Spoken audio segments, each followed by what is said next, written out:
So in this session we will see one of the Siemens make numerical relay and how to see this trip log data from this numerical relay after tripping of any transmission line. तो सबसे पहले हम ये देखेंगे, जैसे हमारे पास ये एक Siemens की न्यूमेरिकल रिले है। अगर आप इसके सामने देखें तो आपको चार चीज़ें दिख रही होंगे। फर्स्ट, जो ये 1, 2, 3 और E लिखा है, इसका मतलब है phase 1, 2, 3, that is phase R, Y, B और न्यूट्रल। और जो इसके आगे जो वैल्यू दिख रहा है 150, 142, 136, ये करंट है R phase, Y phase, B phase का और न्यूट्रल करंट। सिमिलरली अगर आप आगे देखें 1, 2 means RY phase two phase voltage, 2, 3 means YB phase two phase और 3, 1 means BR phase two phase voltage and U0 जो कि आपका न्यूट्रल वोल्टेज है इस टाइम पर।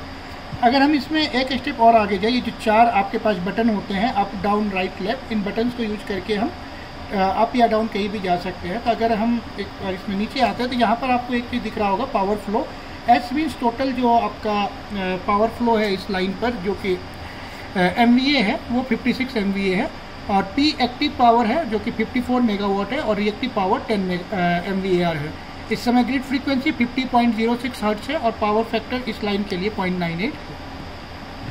अब अगर हमें देखना है कि जो इसमें लास्ट फॉल्ट जब भी हुआ है उस टाइम पर फॉल्ट के क्या डाटा है, तो उसको देखने के लिए आपको क्या करना है, सबसे पहले आप इसमें प्रेस करेंगे मेन्यू के अंदर जब आप जाएंगे तो आपको बहुत सारे इस टाइप से ऑप्शंस आ रहे होंगे।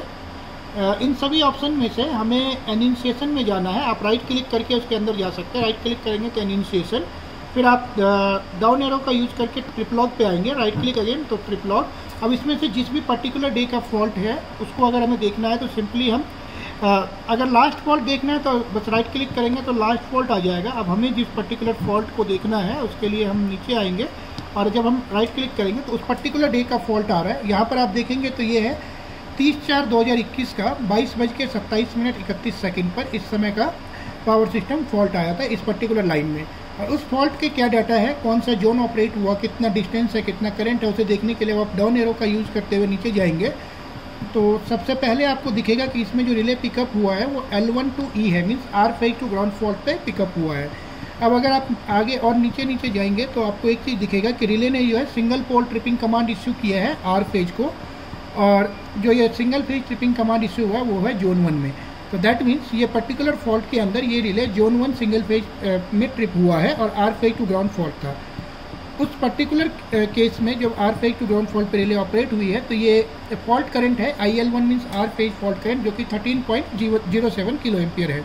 इसके बाद हमें देखना होता है कि इसमें डिस्टेंस कितना आया है इस फॉल्ट के लिए। तो आप लगातार प्रेस करते रहिए। नीचे जब हम पहुँचेंगे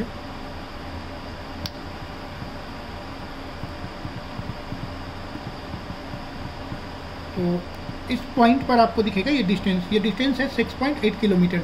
दैट मीन्स इस पर्टिकुलर डे में जो हमारा फॉल्ट आया था वो R phase to ground fault है, जोन 1 का फॉल्ट है। उस फॉल्ट में रिले ने single phase tripping command issue किया है और ये 6.8 kilometre distance from our substation and fault current is 13.07 kilo ampere. इस टाइप से आप किसी भी फॉल्ट के डाटा को इस रिले से एक्सेस कर सकते हैं फ्रंट HMI के थ्रू। Thank you.